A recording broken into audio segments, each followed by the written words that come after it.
Bonjour, nous voici de retour, comme je vous l'ai annoncé, pendant la Semaine Sainte. La semaine des semaines pour le croyant, les croyantes, que nous sommes tout à chacun et chacune d'entre nous, qui ont choisi un jour de suivre la parole de Dieu incarnée, parole que nous allons ensemble lire, goûter, savourer. Mais en même temps, découvrir au détour d'un texte une image vers laquelle le Seigneur va nous emmener. Tout à chacun et chacune d'entre nous, pendant ce compagnonnage, comme les disciples d'Emmaüs que Jésus avait rejoints sur leur route humaine, pour leur expliquer les Écritures, pour leur ouvrir le cœur, l'esprit, les yeux, à l'impossible de Dieu pour eux, mais aussi pour ceux et celles qui les entourent. Mais avant de traiter le sujet « Tu es Pierre » de l'évangile de saint Matthieu au chapitre 16, versets 18-20, je viens de parler de retour. Oui, je viens d'une retraite personnelle, presque annuelle maintenant pour moi, avant de me lancer dans cette nouvelle aventure avec tout un chacun et chacune d'entre vous qui m'écoutez. Oui, je reviens d'un lieu extraordinaire, d'un lieu hors de commun que l'on appelle Medjugorje, un lieu de pèlerinage où l'on vient chercher la réconciliation avec Dieu, tout d'abord, la réconciliation avec son entourage, la réconciliation surtout avec soi-même. Un lieu où l'on dépose tout le poids d'une année, d'une vie, pour repartir plus léger, pour reprendre la route plus léger, plus libre intérieurement, renouvelé dans sa propre vie, dans notre relation avec notre entourage, avec Dieu, mais surtout avec soi-même. Oui, la grâce de Lourdes, c'est l'eau. La grâce de Medjugorje, c'est la réconciliation. On y vient du monde entier, par curiosité, pour savoir ce que c'est. Sur l'invitation peut-être de quelqu'un comme moi-même la première fois, par un appel intérieur de Dieu, pour se réconcilier avec soi-même, pour prendre une décision importante pour le futur de son existence, pour poser en quelque sorte les bagages qui pèsent, qui ralentissent la vie, l'existence de tous les jours, ou même de tout instant. Prendre un nouveau départ, sans l'avoir voulu, mais simplement pris intérieurement par un mouvement qui m'invite, qui ne vient pas non plus, qui vient d'autre part que de la tête, penser, calcul, espérer, même peut-être parce que la Vierge Marie, elle reste incalculable, comme son Fils divin Jésus-Christ. Alors oui, pour expérimenter cela, des gens viennent du monde entier à Medjugorje, pour attendre parfois des heures, pour vivre quelque chose qu'elles ne trouvent plus, malheureusement, ou presque plus, dans leur lieu de culte, dans leur lieu de pratique religieuse hebdomadaire, journalière, un lieu où déposer tous ces poids de la vie, tous ces poids qui écorchent l'existence de l'être profond, de l'être humain que l'on est tout un chacun et chacune d'entre nous. Ce lieu, oui, c'est le lieu de la réconciliation. Le lieu de la rencontre avec un prêtre qui, au nom même de quelqu'un d'autre, peut donner une parole qui le dépasse, mais qui libère tant et tant de choses, les personnes, ceux qui viennent vers lui. Parole qui vient de celui même qui est miséricorde infinie, notre Dieu et notre Seigneur, et qui nous attend tout à chacun et chacune d'entre nous, même si demain je risque de retomber, parce qu'il me demandera de prendre avec moi, en partant de Medjugorje, mon brancard d'écorché et de la vie, de blessé de l'existence mouvementée, surmenée, que le monde nous impose sans mesure, sans répit. Oui, Medjugorje, c'est comme la rencontre de Jésus avec le paralytique, que 4 hommes ou 4 femmes font passer par un toit pour le confier à celui qui peut le libérer. Mais Jésus dit au paralytique de l'Évangile, tout d'abord, tes péchés te sont pardonnés. Et non pas, lève-toi et marche, prends ton brancard et va. Ou je ne sais quelle autre parole de libération, de guérison. Non, le Seigneur libère d'abord l'homme qui vient vers lui, la femme qui vient vers lui, le libère de son mal intérieur. Ce mal qui empêche peut-être d'être guéri physiquement, d'être un homme et une femme debout, allant son chemin d'humanité, que le Seigneur veut pour chacun et chacune d'entre nous. Oui, souvent, nous cherchons, nous catholiques, différents lieux, différentes manifestations extraordinaires, hors du commun, pour être libérés intérieurement sans vouloir passer par ce don, oui, hors du commun, lui aussi, que Dieu nous a donné, que Dieu nous offre, que Dieu permet à travers des êtres humains, eux aussi pécheurs, faibles, limités, mais là pour manifester l'infini amour de Dieu pour sa création, que nous sommes tout à chacun et chacune d'entre nous. Et c'est François qui dit, Dieu ne se lasse jamais de nous pardonner. C'est nous qui risquons de nous lasser de demander pardon. Dieu veut nous dire, à chacun et chacune d'entre nous, grâce au sacrement de la réconciliation, je t'aime d'un amour préférentiel. Je te pardonne tout, le crois-tu?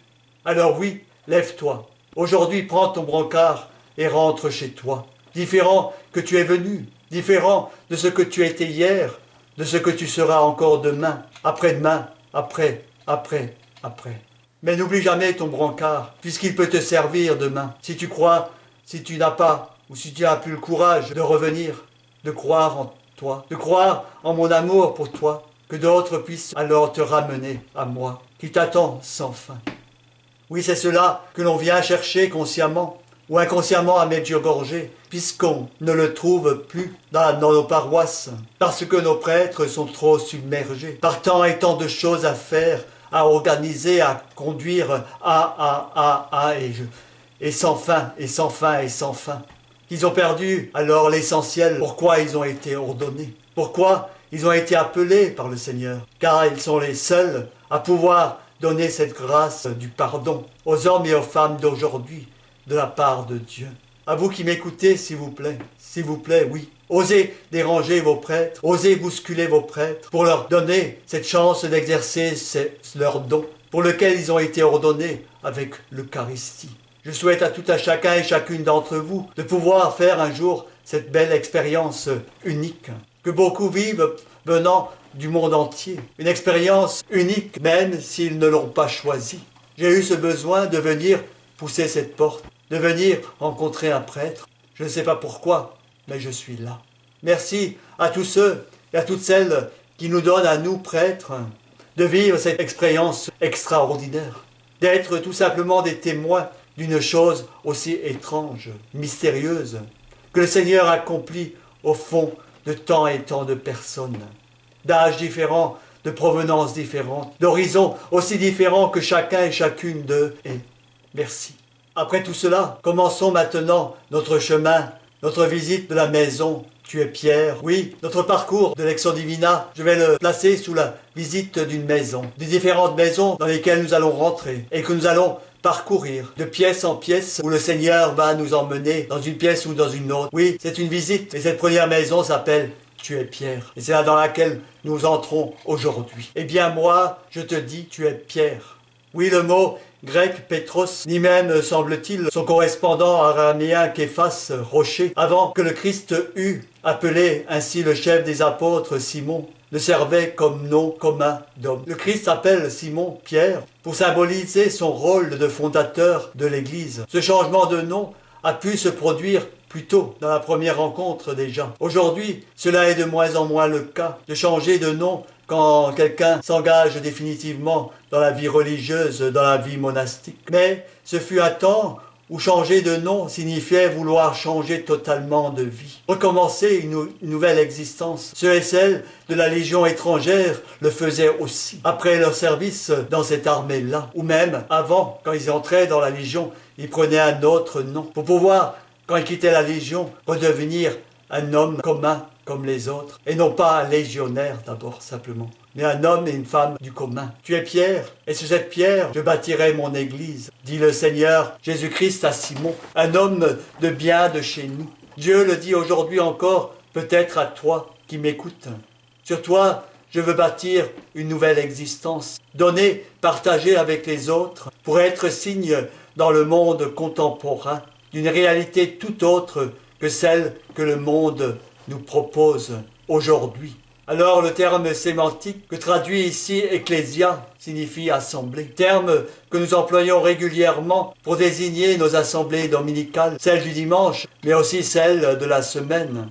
Ce terme ecclésia, oui, se rencontre souvent dans l'Ancien Testament pour désigner la communauté du peuple élu, notamment dans le désert. Les cercles juifs se considéraient comme le reste d'Israël. Ce jour-là, le germe de Yahvé deviendra parure et gloire. Le fruit de la terre deviendra fierté, ornement pour les survivants d'Israël. Le reste laissé à Sion, ce qui survit à Jérusalem, sera appelé saint. Tout ce qui est inscrit pour la vie de Jérusalem. Lorsque le Seigneur aura lavé la saleté des fils de Sion, purifié Jérusalem du sang répandu, au souffle du jugement, au souffle de l'incendie, Yahvé créera partout, sur la montagne de Sion, sur celles qui s'y rassemblent, une nuée de jour, une fumée avec l'éclat du feu flamboyant la nuit. Sur toute gloire, il y aura un dais, une hutte pour faire ombre le jour contre la chaleur et servir de refuge, d'abri